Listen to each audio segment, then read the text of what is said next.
Hey guys, this is Scott from Trim That Weed, and welcome to our video of unique DIY vertical garden ideas. Watch till the end to find out our best recommendation from the list.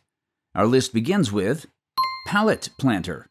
This unique idea requires reusing materials to create a beautiful vertical garden. For this project, you need an old wooden pallet and some tools. Take out nails from the planter before using sandpaper to remove the roughness.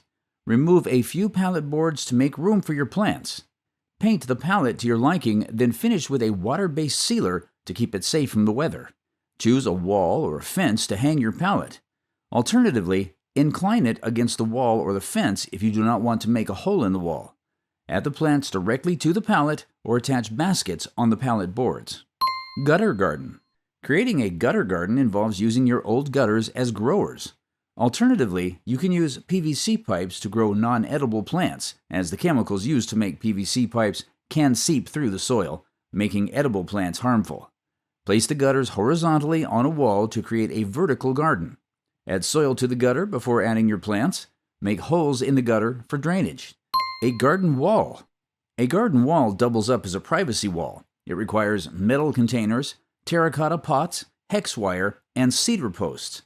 Add different plant variations to your garden to keep it interesting. You could also add pots to your wall according to the seasons. Cacti and herbs are good options for a garden wall since they can do well in different environments. Potted hanging planters. You can use clay, ceramic, or terracotta pots when making hanging planters. You can hang the pots anywhere in your home since they are friendly to any environment. Ensure the pots are big enough to hold matured plants.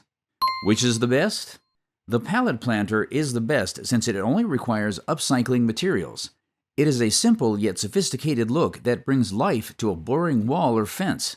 The pallet planter is also the best since it is rent-friendly because you do not need to drill holes in the wall.